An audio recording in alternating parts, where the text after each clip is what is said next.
انسان کے جسم میں مختلف بیماریاں لگتی ہیں، کیونکہ جسم ایک ایسا مرکب ہے مختلف چیزوں کا، منرلز، ایلیمنٹس سے بلینس آف سیل بنتے ہیں. تو جب چھوٹے سے لے کے بچہ پیدا ہوتا ہے وہاں سے لے کے مرنے تک جتنا ٹائم بھی انسان زندہ رہتا ہے تو اس کو مختلف بیماریاں لگتی ہیں، اور کچھ ایسی بیماریاں ہیں جن کا علاج موجود ہے اور کچھ لا علاج بیماریاں ہیں.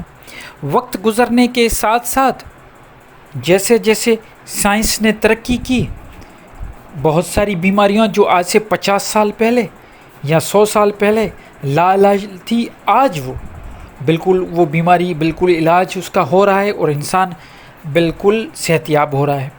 جیسے ٹی بی کی بیماری تھی، کوئی وقت تھا اگر کسی کو ٹی بی ہو جاتی تھی تو وہ مر جاتا تھا، لیکن آج ٹی بی کا علاج ہے. بالکل اسی طرح شوگر میں بھی ایسا ہے، اور دل کی بیماریاں بھی بہت ساری ایسی ہیں جن کا آج بائی پاس ہو رہا ہے، انسان چل رہا ہے. تو یہ کس طریقے سے ہوا؟ یہ ایسے ہوا کہ لوگوں نے، سائنسدانوں نے محنت کر کے وہ ساری چیزیں نکالی. بالکل اسی طرح انسان کے اندر، جسم کے اندر روح ہے، جو ہر مسلمان بھی مانتا ہے، کیونکہ روح لفظ قرآن میں آیا ہے، عربی ورڈ ہے، اور ہر مسلمان یہ مانتا ہے کہ انسان کے اندر روح ہے. اور مزے کی بات یہ ہے کہ ہر مذہب کے لوگ، جیسے ہندوازم میں آتما، انگلش میں اس کو اسپرٹ کہتے ہیں، سول، تو یہ ہر مذہب میں، ہر معاشرے میں مانا جاتا ہے کہ انسان کے ساتھ اس کا باطنی وجود بھی موجود ہے، جسے روح، اسپرٹ، سول، آتما کہا جاتا ہے. اب جیسے جسم کو بیماری لگتی ہے، جیسے میں نے بتایا مختلف قسم کی، بالکل اسی طرح روح بھی بیمار ہوتا ہے. روح میں بھی چھوٹی موٹی بیماریاں، بڑی بیماریاں، لا علاج بیماریاں، علاج والی بیماریاں، یہ ساری لگتی رہتی ہیں. پھر جس طرح جسم میں بیماری لگ رہی ہے تو سائنسدانوں نے کھوج نکالی، بالکل اسی طرح ولی اللہ کے بندوں نے قرآن سے اور آپ صلی اللہ علیہ وآلہ وسلم کے جو قول ہے ان سے یہ چیز ڈھونڈ کے نکالی کہ کون کون سی ایسی دوائیاں ہیں جن سے وہ بیماری ختم ہو جاتی ہے. لا علاج بیماریاں بھی، ان کا بھی علاج ہو جاتا ہے. تو ہمیں بزرگان دین نے بالکل کھول کے یہ چیز بتائی. تو آج ہم اس پہ ڈسکس کریں گے. میں کوشش کروں گا وہ 4-5 چیزیں ہیں جو میں آپ کے ساتھ ڈسکس کروں، آپ کو بتاؤں، تاکہ آپ اپنی زندگی میں پہلے تو چیک کریں. جیسے ڈائگنوز ہوتا ہے نا، ہم کیا کرتے ہیں، کوئی بیماری سمجھ میں نہیں آتی تو وہ پیتھولوجیکل لیبارٹریز میں خون دے کے یا یورین، یہ ان سب چیزوں سے ایک ڈائگنوسس ہوتی ہے، پتہ چلتا ہے کہ کون سی بیماری ہے، اور مختلف طریقے ہیں جس سے ڈائگنوز ہو جاتا ہے. بالکل اسی طرح یہ روح میں بھی ایسے ہی، روح کی بیماری بھی کچھ اسی طرح ڈائگنوز ہوتی ہے، لیکن اس کے لیے اپنے اندر کی لیبارٹری میں جھانکنا پڑتا ہے. اس کے لیے آپ کو کوئی شہر میں جا کے کوئی پیتھولوجیکل لیبارٹری میں نہیں جانا ہے، آپ کو خود اندر میں جھانکنا ہے، آپ کے اندر میں. اس کے بعد جب آپ دیکھیں گے، ڈائگنوز کریں گے کہ ہاں واقعی یہ بیماری میری ہے، اور اس کا علاج آپ کریں گے. تو پہلے ڈائگنوز کرنے کا طریقہ جیسے میں نے بتایا، خود کو دیکھیں. سب سے پہلا کام یہ ہے کہ آپ یہ دیکھیں کہ آپ کو دوسروں سے جلن تو نہیں ہو رہی. اگر آپ کو جلن ہو رہی ہے دوسرے کی ترقی سے تو آپ روحانی طور پہ بیمار ہیں. آپ دن میں یہ جھانکیں خود کو. میں تو چیک لسٹ دے دیتا ہوں، آپ اپنے آپ کو چیک کریں.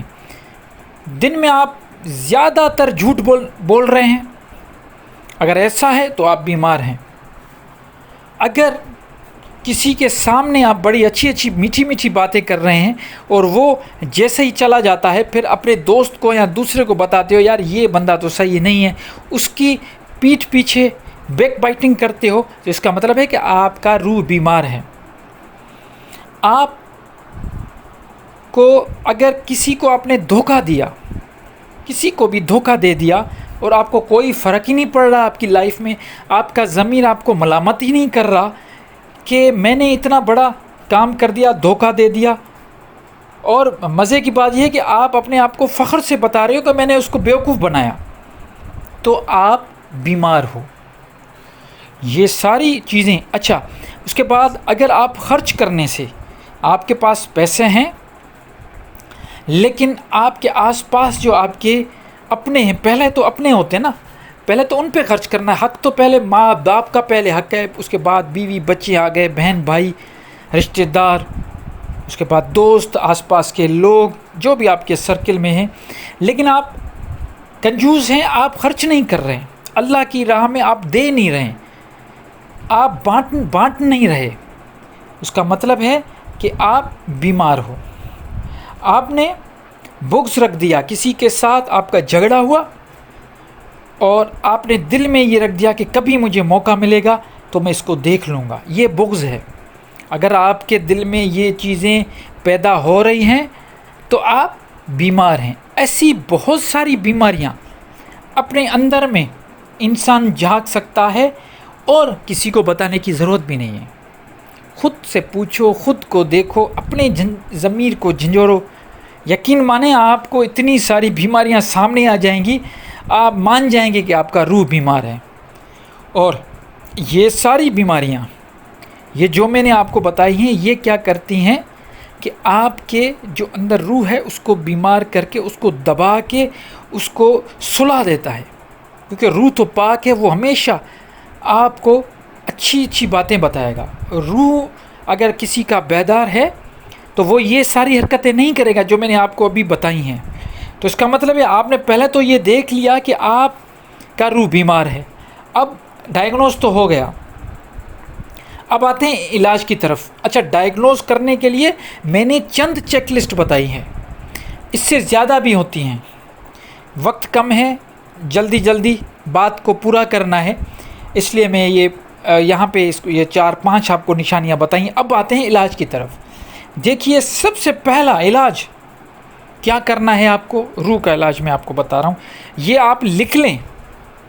اگر آپ نے یہ علاج کر لیا تو یہ آپ اپنے پاس لکھ لیں کہ آپ کا روح بیدار ہو جائے گا۔ نمبر 1، سب سے پہلے اپنے دشمن، سب سے بڑا دشمن، اس کو معاف کر دیں۔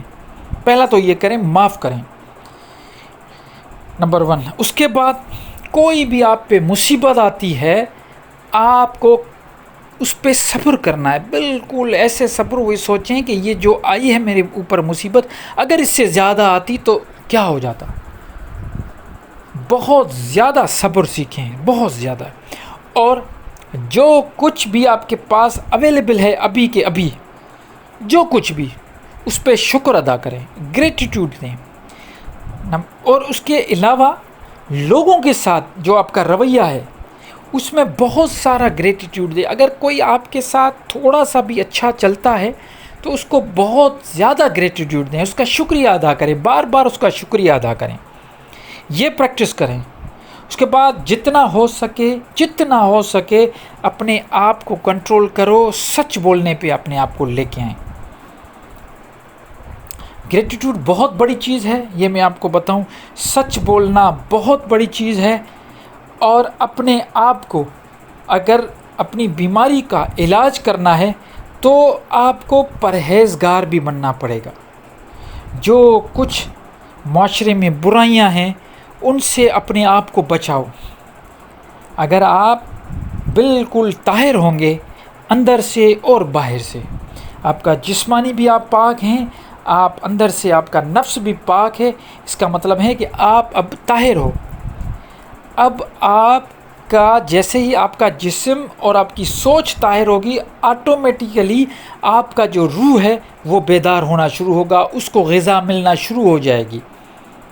جیسے ہی اس کو غذا ملنا شروع ہو جائے گی وہ نرش ہوگا، اس کی پرورش اسٹارٹ ہو جائے گی۔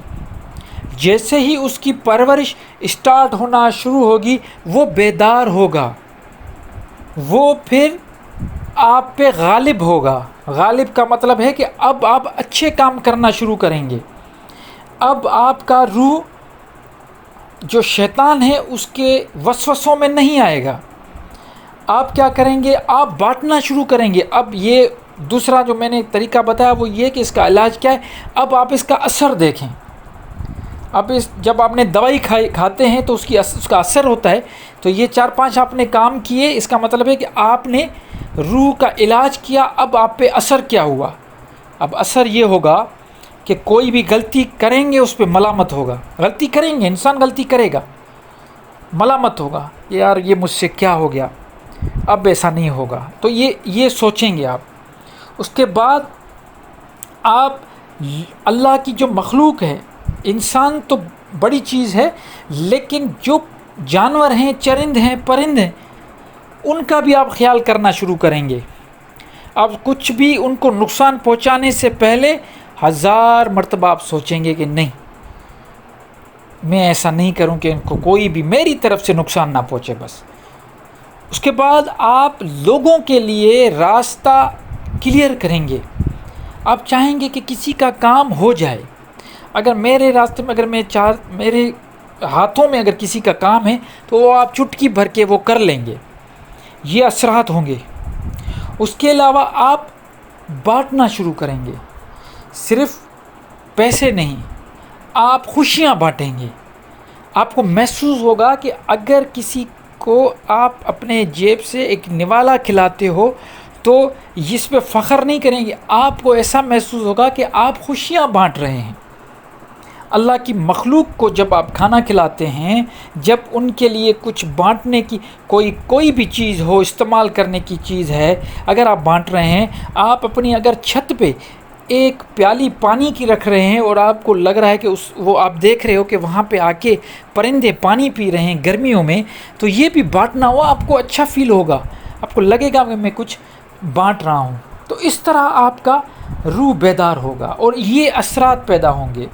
زیادہ بولنا آپ ختم کر دیں گے. یہ آپ لکھتے جائیں. زیادہ بولنا آپ ختم کر دیں گے، آپ کا بولنا کم ہو جائے گا. کیوں؟ کیونکہ 2 ایسے بہت پروفیشن ہیں جن کے بارے میں آپ کو بتاؤں. ایک پہلوانی اور دوسرا سنگر. یہ مطلب جو گویے ہوتے ہیں، جو پہلوان ہوتے ہیں، ان کو اکھاڑے میں یہ سکھایا جاتا ہے کہ جتنا ہو سکے کسرت کرو، ایکسرسائز کرو، پھر اتنی ہی لیول پہ کیلریز بھی لو تاکہ آپ کا مسل بلڈ ہو، آپ میں طاقت آئے. لیکن اپنے آپ کو خامخواہ استعمال نہیں کرو. اپنی طاقت کا بے جا استعمال، خامخواہ استعمال نہیں کرو. اپنے آپ کو بچا کے رکھو. یہ آپ میں سے اگر کوئی پہلوان ہے یا پہلوان سے کسی کا تعلق ہے، آپ کسی سے پوچھ لو جا کے. بڑے بڑے گرو یہی بتاتے ہیں کہ اپنے آپ کو بچا کے رکھو، زیادہ استعمال طاقت کا نہ کرو. ٹھیک ہے؟ بالکل اسی طرح جو گویے ہوتے ہیں، جو بڑے بڑے گرو ہیں، جب وہ سنگیت سکھاتے ہیں، سرگم سکھاتے ہیں، اور جو سرگم میں پھر تانے لگاتے ہیں، پھر اپنے جو شاگرد ہوتے ہیں ان کو یہ کہتے ہیں کہ جتنا ہو سکے، کیونکہ سر ہے، جتنا تم زیادہ گاؤ گے اتنا سر جو ہے آپ کے اس میں پرابلم آئے گا. ریاض زیادہ سے زیادہ کرو. ریاض کے لیے منع نہیں کرتے، لیکن زیادہ بولنا، گلے کا استعمال کہتے ہیں بہت کم کرو. جتنا چپ رہو گے سر اتنے پکڑ میں آئیں گے. اور وہ بالکل کہتے ہیں کہ اپنے سروں کو، اپنے گلے کو بچا کے رکھو. اور یہ بات بھی اگر آپ میں سے کوئی سنگیت کار ہے، کوئی جانتا ہے، تو وہ جا کے اپنے دوستوں سے یا جو بھی گرو ان سے پوچھو. اور یہ بھی 100% حقیقت ہے. اور یہ دونوں جو پروفیشن ہے اس میں یہ کہا جاتا ہے کہ اپنے آپ کو جتنا ہو سکے بچاؤ. تو روحانیت میں پھر کیا ہوتا ہے، تصوف میں یہ ہے کہ ہمارے جو صوفی حضرات ہیں وہ کہتے ہیں جتنا ہو سکے اپنے آپ کو بچاؤ، بولنا کم کرو. کیونکہ یہ زبان ہے، اس زبان سے جتنا بولو گے زیادہ غلطیاں ہونے کا اندیشہ اتنا زیادہ ہوگا. وہ تو اس میں یہ ہوتا ہے کہ آپ جتنا کم بولو گے اتنی غلطیاں، گناہ ہونے کا چانس کم ہوتا ہے. جب ایکسٹریم لیول پہ جب صوفی پہنچ جاتا ہے تو وہ زیادہ سنتا بھی نہیں، زیادہ دیکھتا بھی نہیں، زیادہ بولتا بھی نہیں، زیادہ میل جول بھی نہیں کرتا. اور اس لیے اس کو پتہ ہے کہ جتنا میں انوالو ہوں گا کسی بھی سینس میں، چاہے وہ دیکھنے میں ہو، بولنے میں ہو، سننے میں ہو، ملنے میں ہو، جتنے بھی میرے سینسز انوالو ہوں گے میرے گناہ کے چانسز اتنے زیادہ ہوں گے.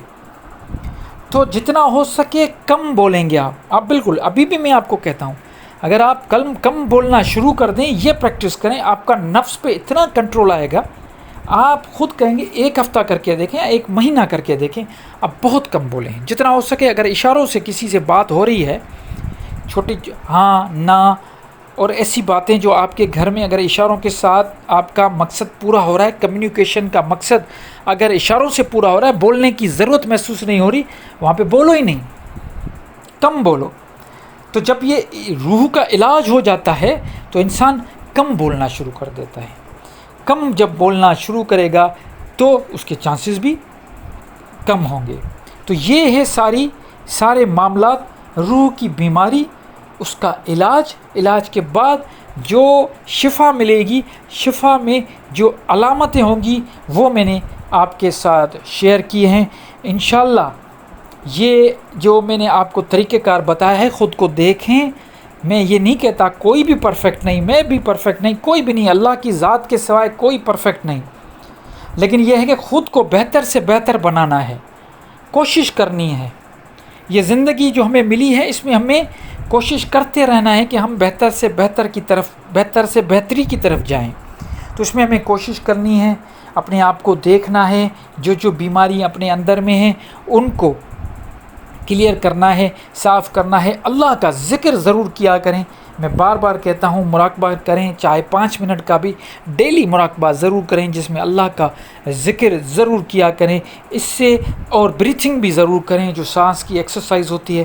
میں نے کچھ ایسے مراقبے اسی چینل پہ اپلوڈ بھی کیے ہیں، آپ ضرور بریتھنگ بھی کریں، ایکسرسائز یہ جو سانس کی ایکسرسائز ہے یہ بھی ضرور کریں، ذکر اللہ ضرور کیا کریں، اور کے ساتھ اپنے روح کو بیدار کرنے کی کوشش کریں. شکریہ.